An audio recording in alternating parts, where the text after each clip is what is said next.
Hello friend, welcome to Marine Engineering Hub. This is your narrator, Chief Engineer Ravi Gupta.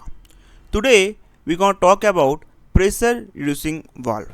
In today's video, we will see how a pressure reducing valve works, what are the different design of a pressure reducing valve, and by animation we will understand the pressure reducing valve working.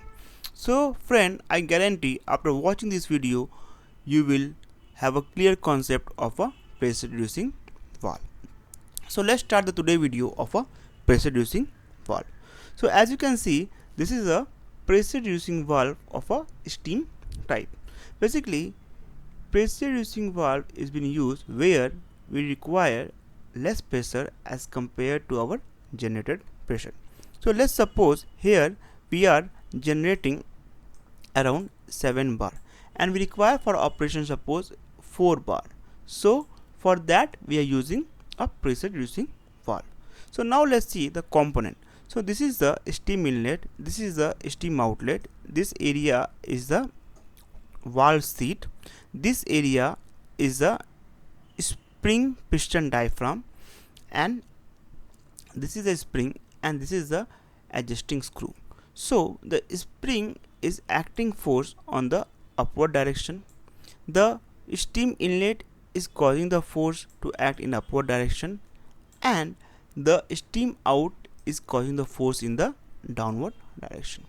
So basically, as you can see, all things depend upon how the force is acting. So let's have a closer look. So as you can see, this is the valve seat having a diameter of D. Okay, this is the steam inlet body, this is steam outlet body, this is a condensation leg, and this is the rubber diaphragm, and this is the piston with diaphram D. So this dia D and this dia D both are same. So this is the schematic diagram of this. So as you know, the relation of a force is equal to P by A, right? So P1 is the pressure. How much? Suppose the inlet is 7 bar and outlet is 4 bar. So 7 bar pressure is acting on the bottom of the valve seat. So this is the valve seat, and 7 bar is acting on the bottom of the valve seat having A1 area, and 7 bar is also acting on the A1 area of a spring diaphragm. So the spring is acting force on the top like this, and the pressure from the 7 bar is acting on here this. And now here you see the 7 bar pressure is acting here, okay, and from the top 4 bar the pressure is acting on the here. So now as you know, at present condition the valve is in closed condition. As you can see, the valve is in closed condition. So how it is possible? So as I have told you, F equals to P by A. So pressure by area, the force which is generated by this area is equal to the force generated by this area. So as you can see, the area on the top of the valve seat is more and the area on the bottom of the valve seat is less. So even as I told you, this is a 4 bar and this is a 7 bar. So even if the pressure is acting on the top of the valve seat is less, because of the more area, the force generated, suppose the force is F2 and the force is generated here is F1. The force generated here F1 is equal to the F2, and hence it is in closed condition. Now let's consider also this thing, the pressure acting on the bottom from the 7 bar which is coming here, acting on the top of the spring is equal to the spring load which is being generated by the spring force. So spring force is generating pressure here on upside direction, and the pressure from the here is being generated on downside direction. This is in a balanced condition. So full thing is in balance. F1 is equal to F2, and this force which is generated here also is equal, so the whole thing is in closed condition. Now let's consider the second scenario. So what is happening? Suppose from 4 bar the pressure reduced to 3 bar. From 4 bar the pressure reduced to 3 bar. So 7 is the inlet. Now pressure from 4 is reducing to 3. So what is happening? The ultimately force F2 will decrease, which cause the valve to open against the spring force and causes the pressure air to leak. So the valve will not open full, the valve will open in that much amount so that the air which will escape in such a way that the pressure will be re-established from 3 to 4, and as soon as it will be re-established from 3 to 4, again the force will be balanced and the valve will close. One more time I will tell you.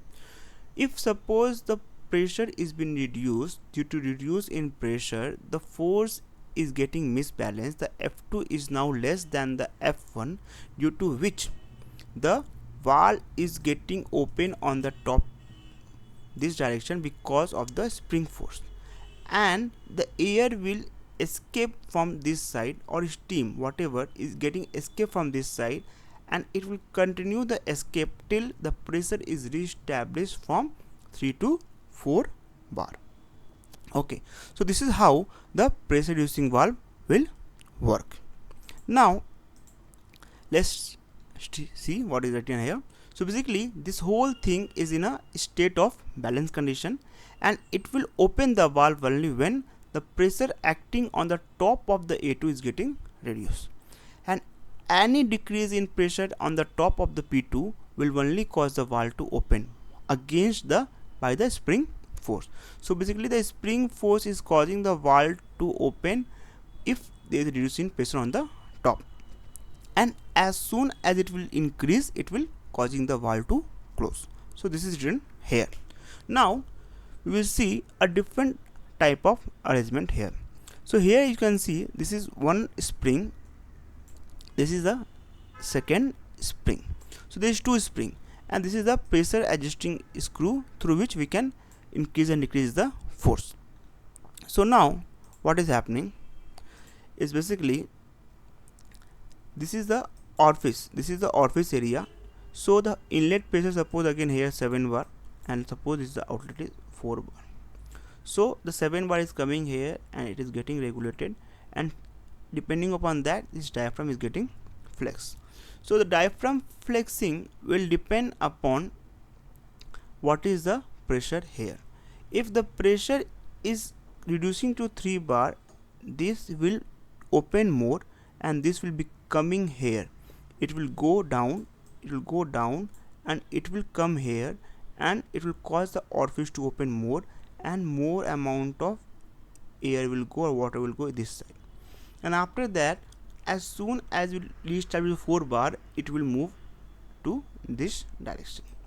Now suppose if the pressure is more increased, it will causing the flex to on the top direction. So in this type of pressure reducing valve, the diaphragm flexes in response to the pressure on the outlet side of the valve. As you can see here, this outlet. This diaphragm is attached to the moving part of a variable orifice valve. Which is a variable orifice valve? This is the variable orifice valve. This valve is been operating depending upon the outlet pressure increase and decrease with the help of the two spring 1 and 2, and output pressure if you want to decrease or increase, depending you can also change by the pressure adjusting screw. Now let's see this animation. So as you can see, this is coming, the primary pressure is coming here, and after that it is causing the valve to up, it is getting decrease, and again it's going back. So this is how the pressure reducing valve is working. So friend, in today's video I hope you learn how a pressure reducing valve works. If you want to know more about this thing, then please do subscribe our channel Marine Engineering Hub. You can find all the video in Marine Engineering Hub related to marine engineering as well as regarding the other thing. Please do subscribe, please do share, and please keep liking our video.